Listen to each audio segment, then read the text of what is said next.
Ashhadu an la ilaha illallah wahdahu la sharika lah. Wa ashhadu anna Muhammadan abduhu wa rasuluh. Amma ba'du fa'udhu billahi minash shaitanir rajim.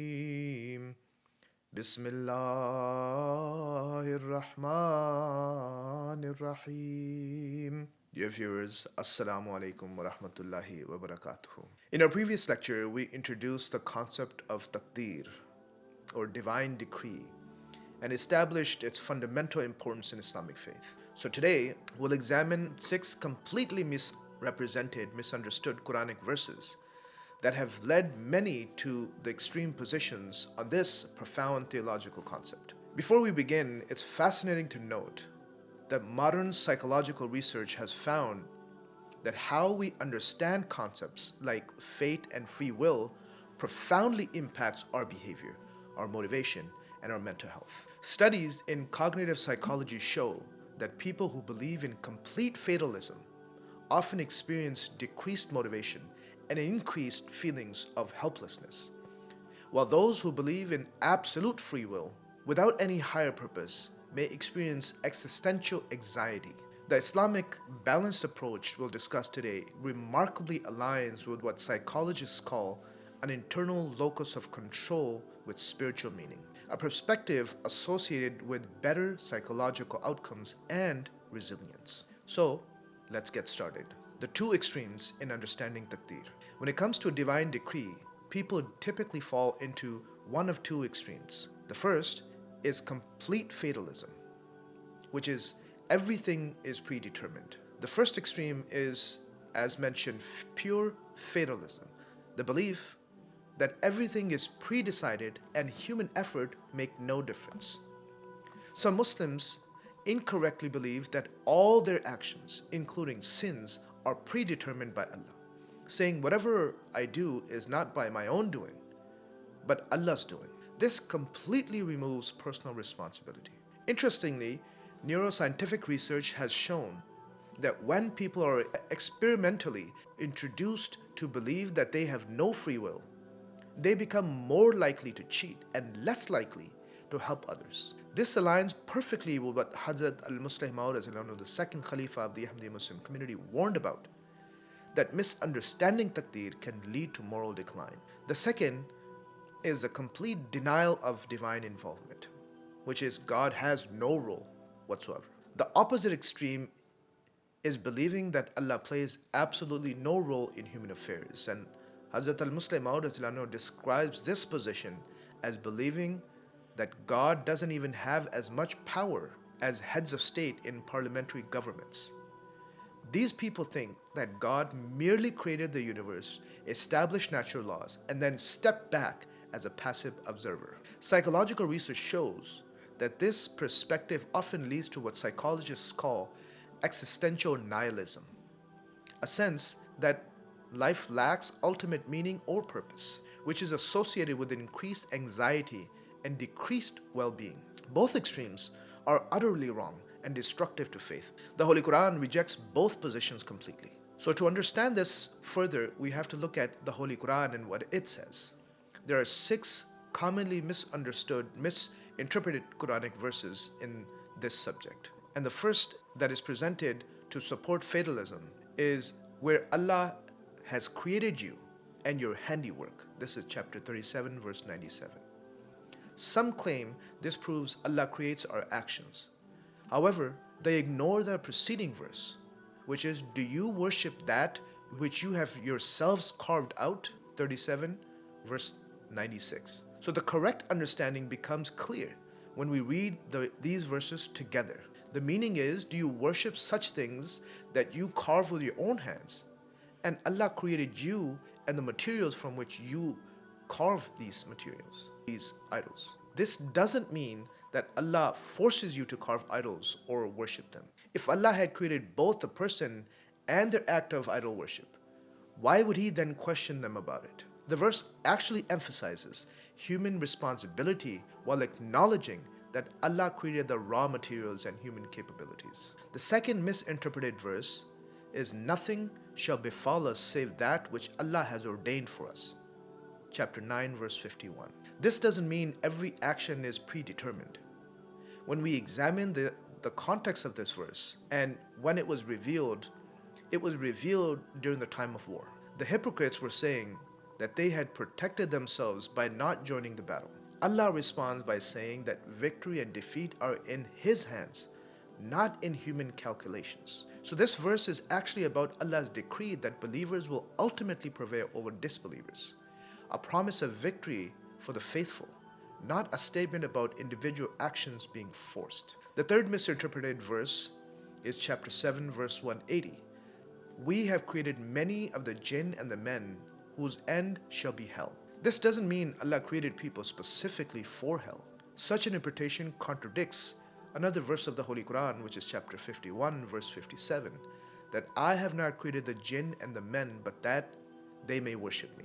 So the correct meaning involves understanding Arabic grammar. The preposition of lam in Arabic can indicate the result rather than purpose. The verse means that some people, through their own choices, become deserving of hell, not that they were created for that purpose. A similar usage appears in the Holy Quran when it says that Pharaoh's family picked up Moses in chapter 28, verse 9, that he might become for them an enemy.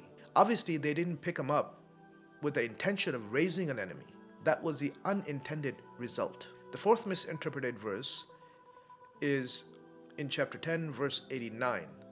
And Moses said, Our Lord, thou hast bestowed upon Pharaoh and his chiefs embellishment and wealth in the present life, with the result, our Lord, that they are leading men astray from thy path. Some interpret this to mean that Allah gave Pharaoh wealth specifically to mislead people. However, this is not the correct meaning. The same Arabic rule applies here. The lam, or L as it's in English, indicates result, not purpose. Moses is not saying Allah intentionally gave Pharaoh wealth to mislead people, but rather that the wealth resulted in their misleading others. The fifth misinterpreted verse. Those who set up equals to God say, if Allah had so willed, we should not have worshipped anything beside Him, neither we nor our fathers, nor should we have forbidden anything without command from Him. Chapter 16, verse 36. The polytheists use this argument to justify their idolatry, claiming that if Allah didn't want them to worship idols, He would have prevented it. Allah refutes this argument in the following verse by saying that He sent messengers to every nation commanding them to worship Allah alone. This shows that Allah has given humans free will and holds them accountable for their choices. The sixth misinterpreted verse is from chapter 65, verse 3 to 4. And the translation is, and he who fears Allah, He will make for him a way out, and will provide for him from where he expects not. And he who puts his trust in Allah, He is sufficient for him. Verily, Allah will accomplish His purpose, for everything has Allah appointed a measure. Some interpret the last part, for everything has Allah appointed a measure, to mean that everything is predetermined. However, the correct understanding is that Allah has established laws and principles governing the universe. This doesn't negate human free will, but affirms that our actions operate within a framework established by Allah. Now, what is the Islamic balanced position? Hazrat Musleh Maud, the second Khalifa of the Ahmadiyya Muslim community, states that he has read the Quran from the beginning to the end with this concept in mind, and has concluded that the Quran presents a balanced view that 1. Acknowledges human free will, that we are responsible for our actions and choices, and number 2, affirms divine knowledge and power, meaning Allah knows all outcomes but doesn't force our choices. This balanced understanding is what we must grasp to strengthen our faith and improve our spiritual condition. What's remarkable is that modern cognitive science has begun to recognize this balanced position. Researchers studying compatibilism, the philosophical view that free will and determinism are compatible, have found that most people intuitively hold a position similar to the Islamic view, that believe both that their choices are meaningful and that a higher order exists in the universe. Now, there are 3 aspects of belief in Allah. Understanding Taqdeer requires the understanding of these three aspects of belief in Allah. Number one, belief in His existence and acknowledging that God exists. Number two is belief in His attributes, understanding His qualities and His powers. And number three is belief in the manifestation of His attributes, recognizing how His attributes operate in the world. This third aspect is what we call taqdeer, or predetermination. Even atheists might acknowledge a higher power exists, but true faith requires understanding how Allah's attributes manifest in the world. Historical consequences of misunderstanding this concept. Misunderstanding taqdeer, or predetermination or destiny, has led to serious theological errors throughout history, some of which was briefly mentioned in the first verse.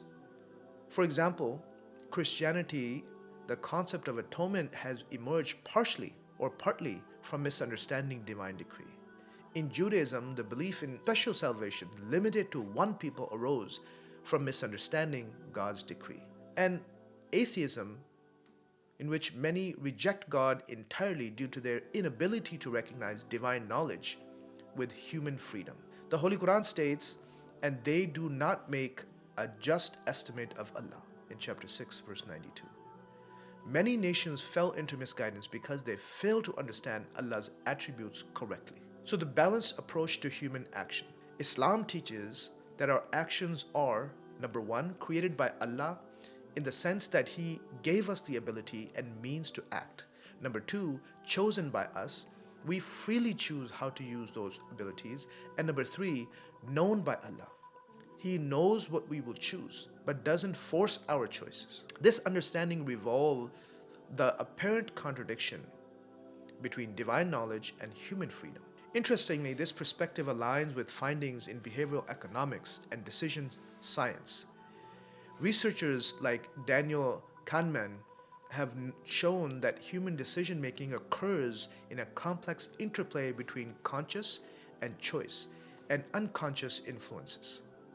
We have agency, but it operates within constraints and patterns we often don't perceive. This scientific understanding parallels the Islamic teaching that we make real choices while Allah's knowledge encompasses all. Now, divine knowledge versus human choice, a scientific perspective. One of the most common confusions about taqdeer or predestination relates to Allah's foreknowledge. Some argue that if Allah knows what we will do, we must be compelled to do it. The second Khalifa of the Ahmadi Muslim community, Hazrat Musleh Maud, explains that this is a fundamental misunderstanding. Modern information theory provides a helpful analogy. Information about an event doesn't cause the event. It merely represents it. Similarly, Allah's knowledge of our future choices doesn't force those choices. Rather, His knowledge perfectly represents what we will freely choose. Neuroscientists studying decision-making have found that our brains show activity related to decisions before making them, before we consciously are aware of making them. This doesn't mean we lack free will, but rather our decisions involve both conscious and unconscious processes. Similarly, Allah's knowledge encompasses all aspects of our decision-making without negating our agency. Now, practical implications for our lives. Understanding taqdeer or predetermination correctly transforms our daily lives in profound ways. For example, it balances effort and trust. By understanding taqdeer or predetermination correctly, motivates us to strive our best while trusting in Allah's wisdom. We don't become passive, thinking whatever we will be, will be.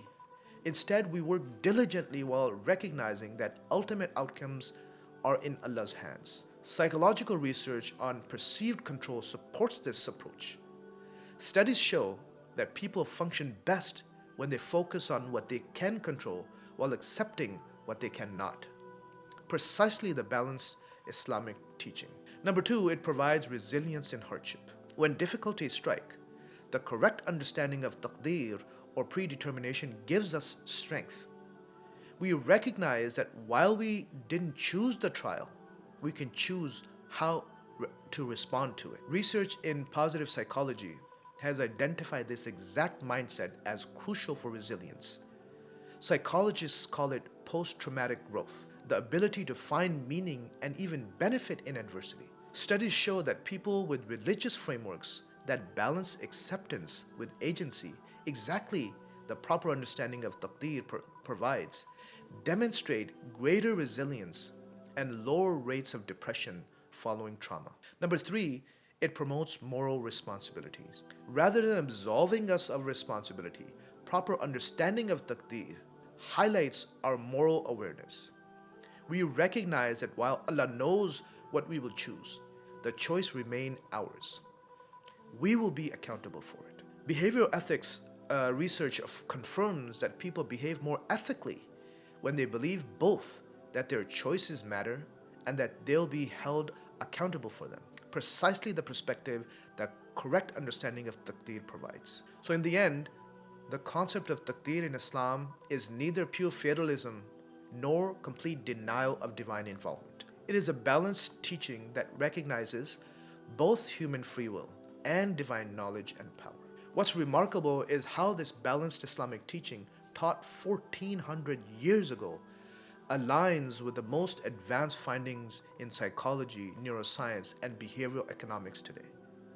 Modern science is increasingly discovering what Islam has always taught, that human beings have meaningful choice and responsibility, while operating within a larger framework of natural laws and patterns that transcend our individual perspectives. So as we conclude today's dars and today's lecture, we have to remember that this balanced approach to taqdeer or predetermination will enhance our spiritual resilience and moral responsibility and relationship with Allah, inshallah.